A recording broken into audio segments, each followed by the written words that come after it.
Animal cruelty is a subject that's discussed a lot, and in particular, animal testing is a subtopic of that subject. And with me is Dylan Underhill. Dylan, you work for Cruelty Free International, which is obviously an international organization that is concerned about animal testing in particular. That's right. Yeah, we would describe ourselves as an animal protection organisation, headquartered here in the UK, but focused globally on a mission to end animal testing in particular. Right. Okay. So maybe let's just put things in context. The organisation itself has been around for a long time. Yeah, we were founded in the late 1800s by a very impressive woman called Frances Power Cobb. She was a suffrage campaigner, part of that kind of milieu of social campaigners in the late Victorian and early Edwardian era, the kinds of people who set up big kind of charitable organisations. And the British Union of Anti-Vivisectionists was one of them. And that is a forerunner of our organisation. So nowadays we're called Cruelty Free International, but we have been around in one form or another for all of that time. And obviously people who are campaigners started it and are still involved. Exactly. Testing, let me start with the obvious question. We all know that animal testing takes place, and there are a variety of opinions about it. Surely it exists for a reason, a good reason? Depends how you look at what's good and what's not, or are you against any form of animal testing? So we are opposed in principle to all animal testing. We think that it's a cruel procedure, but we do understand that there are strong opinions about this matter, and that for most people who do support it, they support it as a necessary evil. What I think is important to describe is that the scope and the scale of testing that happens even in this country, in this day and age, is much greater and much wider than people would realise. Right, which we're going to talk about in a minute. But obviously part of your job is to bring that to the knowledge of the public, that there's a lot to it that people may not be aware of. And in order to do that, or part of the campaign, is you bring a sort of art form to a variety of cities around the UK, and one of them is Brighton. So tell me about the 3D art road trip. Yeah, that's right. So we, as a campaigning organisation, we do lots of different campaigns. We do undercover investigations, we do a lot of science and regulatory work, but we also do public awareness campaigning. And this 3D art road trip, as you say, is our latest one. So yeah, we're taking this 3D pavement art all around the country, and as you say, Brighton is one of those locations. It's a 3 by 6 meter 3D pavement art, the kind of thing that people are familiar with as chalk art. So it's chalked up by an artist. The kind of thing that you walk and you nearly fall down. That's exactly it. So that's the effect. The image that people will see is of a typical British living room. So a scene that everyone is familiar with. But the thing that makes it shocking and arresting is that everything in that very familiar scene can be associated with animal testing. So this speaks to that thing that I mentioned about the scope of testing. Okay. I don't think people realise how much animal testing is linked to the objects and the activities that they do every day. Right, so people will see a living room, and so the carpet, the rugs, the curtains, etc. Exactly, and that surprises people. They don't recognise that, for example, the fire retardant treatment on your upholstery, on your sofa, contains a chemical that will have been tested on animals. Likewise, the glue in any new books that you might have on your shelves, the dye in paints, etc. Right. So yeah, there's in the kind of day-to-day items that we engage with and interact with, there are links to animal testing. Okay, and obviously I think most people are aware of the medical testing, which we'll talk about separately, but the things that you've just mentioned, the less known, but probably the cosmetic industry. Most of us are aware that there is a lot of animal testing going on within that industry. Yeah, cosmetics is one that people tend to be familiar with, and potentially some household products as well. So there has been a long-standing campaign to end the use of animal testing in things like cosmetics, because it's deemed to be kind of universally accepted as cruel and unreasonable to cause harm to an animal for the purpose of beauty, effectively. And when you say universally accepted, has there been a huge reduction in that, or not enough as far as you're concerned? So on cosmetics, the picture is perhaps better than in other areas, in the sense that, for example, in the UK, we do have a limited ban on the testing of finished cosmetic products and their ingredients on animals. So that's existed in one form or another since 1997. There's a similar ban in the European Union, and we have similar movements around the world. For example, in Canada, recently they've made moves in that direction.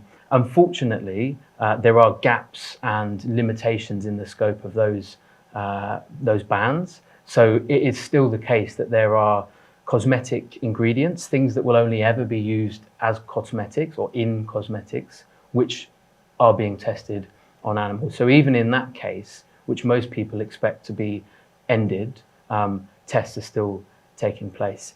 And then if you look at the wider picture, we're looking at 2.68 million procedures on animals which were carried out in this country. How many? In 2.68 million. And it's bumped around that number, just under kind of the 3 million mark.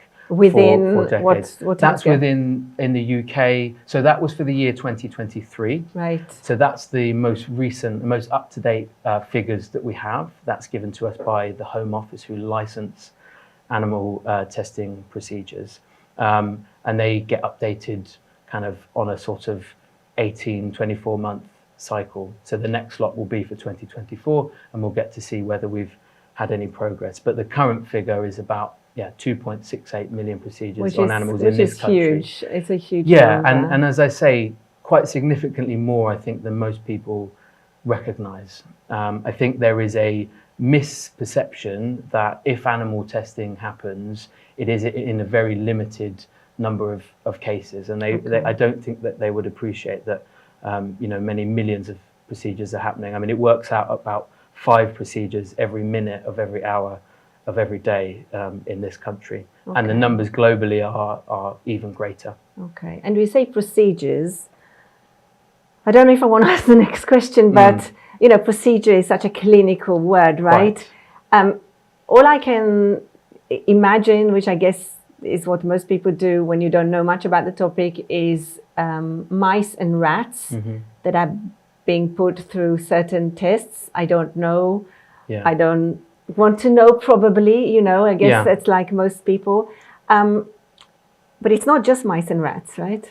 That's right. I mean, people are familiar with mice and rats as test subjects, but it's a whole range of species. So we also have dogs, guinea pigs, horses, monkeys. These are tested on in their thousands in this country every year. Cats as well. So the range of species that are used as test subjects, I think, is again something that would shock most people. I mean, we at Cruelty Free International don't like to kind of see a difference between animals. We think it is unacceptable whether in a mouse or in a monkey, but it is something that shocks the public to learn that something, an animal like a monkey that we think of as being very similar to us in many ways, or cats and dogs, which we have as companions, that these animals are tested on.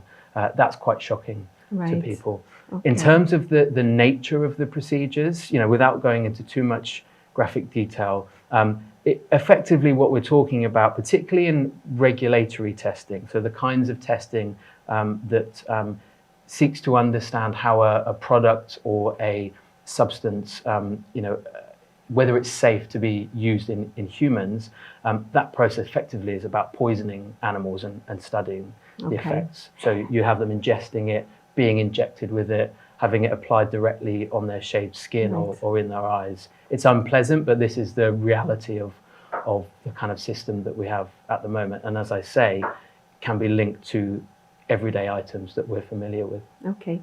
Very briefly, can we have the website address of the organization if people want to find out some more? Yeah, I mean, if you sort of Googled Cruelty Free International, you'll find us Our colours are black and pink, so you'll hopefully find that quite quickly. But yeah, www.crueltyfreeinternational.com and you'll find us.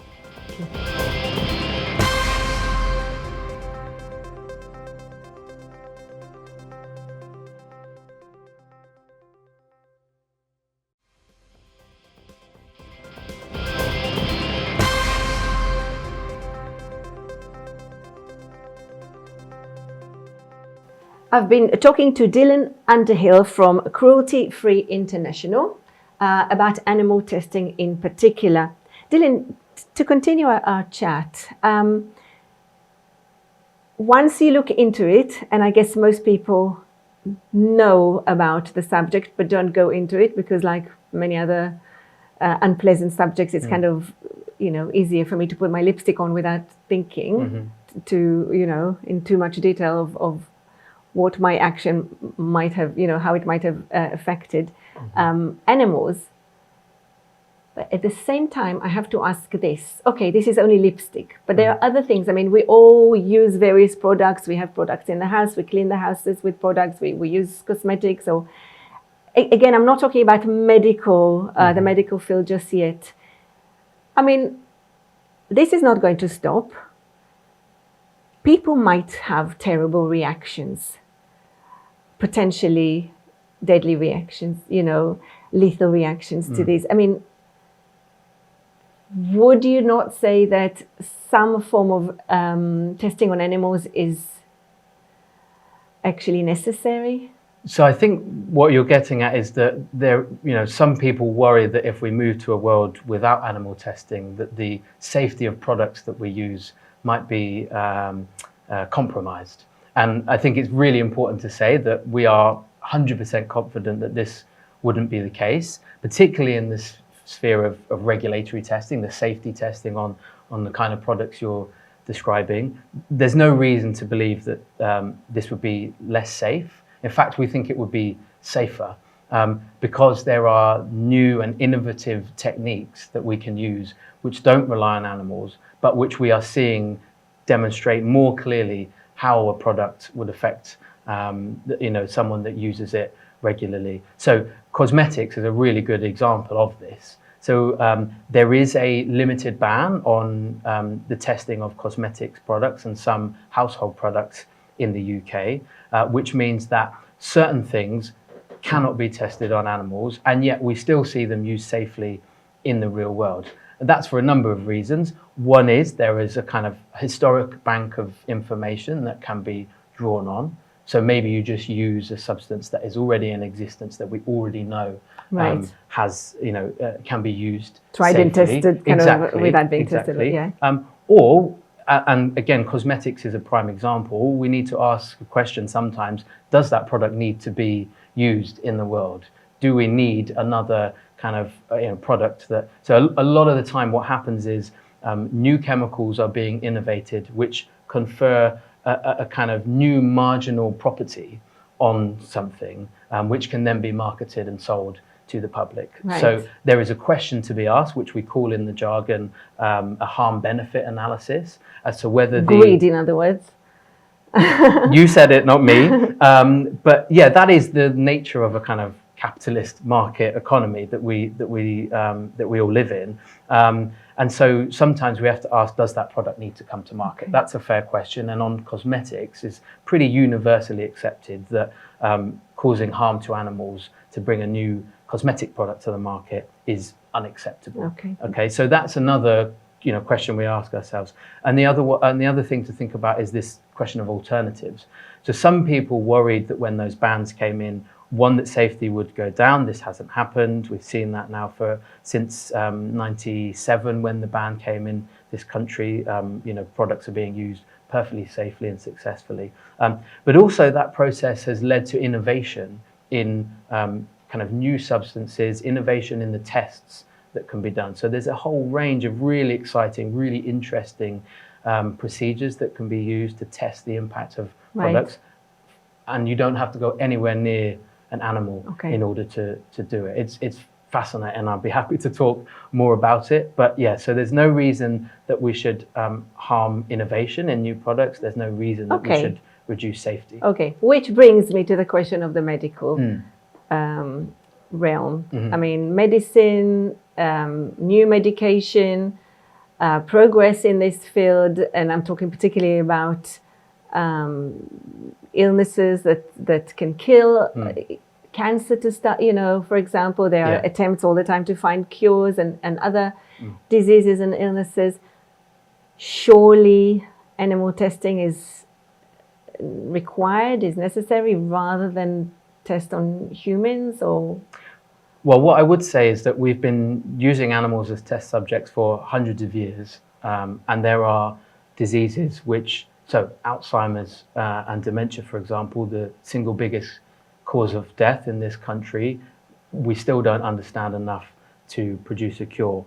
1 in 2 of us will suffer from some form of cancer in our lifetime. So despite decades, centuries of using animals as test subjects, we're still struggling to grapple with some really impactful and harmful diseases. So I think that's important to reflect on. But you're quite right to raise this issue, and the voice of patients and the people that kind of know and love those patients is really important. I would say that, those of us who campaign on this issue, we are and will be patients at some point in our lives. We know and love people who kind of need cures and need treatments. So our campaigning is not divorced from this question. I think that's a really important thing for us to make clear. But we're very confident that a future that is based on what we call human relevant science, that is science rather than based on how something reacts in a mice, instead based on how it reacts in a model that is specifically designed to replicate a human, that future is one that is better for patients and will produce better. But you're talking about the future rather than about the present? Or? The present in many cases, the near future in lots of cases, and a little bit further on in some cases. So we recognize that this is not something that's going to happen overnight. That's why we want to see a strategy and a plan from government to say, okay, what can be done now? There are lots of alternatives which are already in place. Unfortunately, not all of them are always being used as and when they could be, so we need to do more there.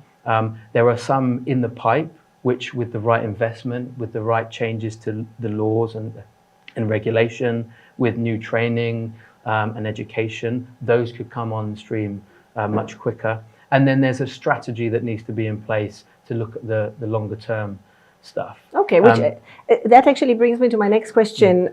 You obviously have your campaign. We talked about coming to Brighton or other cities with things that are accessible to the public. For example, your 3D art road trip. What kind of reception do you get at high political level, I guess?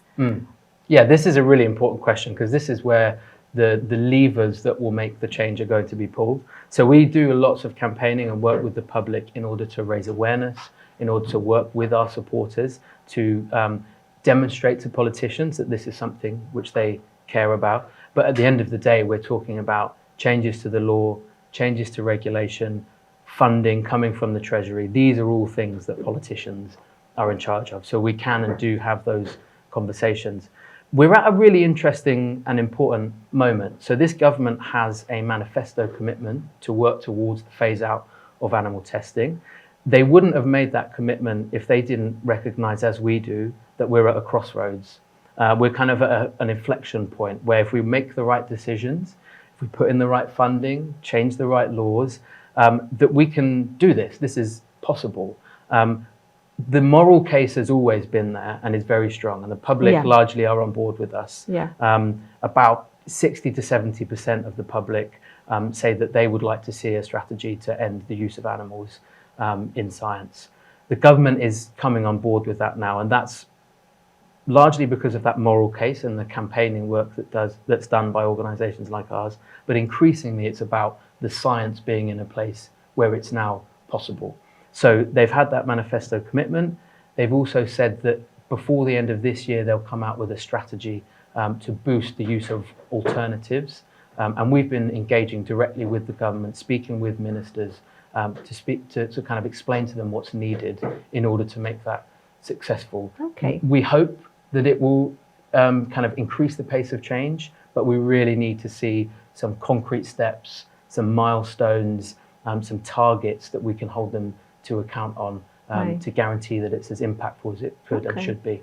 Well, it's been fascinating talking to you, and I would love to have you back, perhaps talking about progress that you're making. Yeah.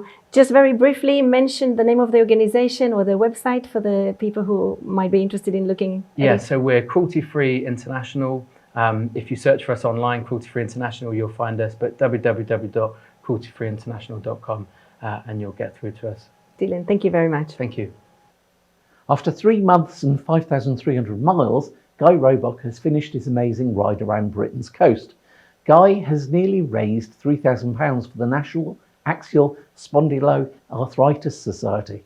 Commenting on his journey, Guy said, "I probably could have cut out a few hundred miles and a lot of hills by travelling on main roads, but where's the fun in that?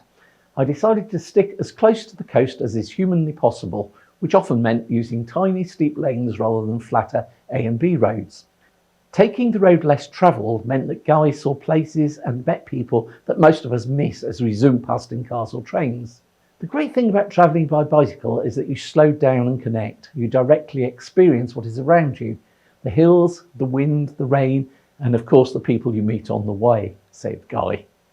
A member of Brighton Gay Men's Chorus, he has the condition that he's raising money for, and contributions are still welcome on his Just Giving page. The BGMC are glad to have him back though, now, so he can rejoin the Tenor Twos and start preparing for their Christmas show.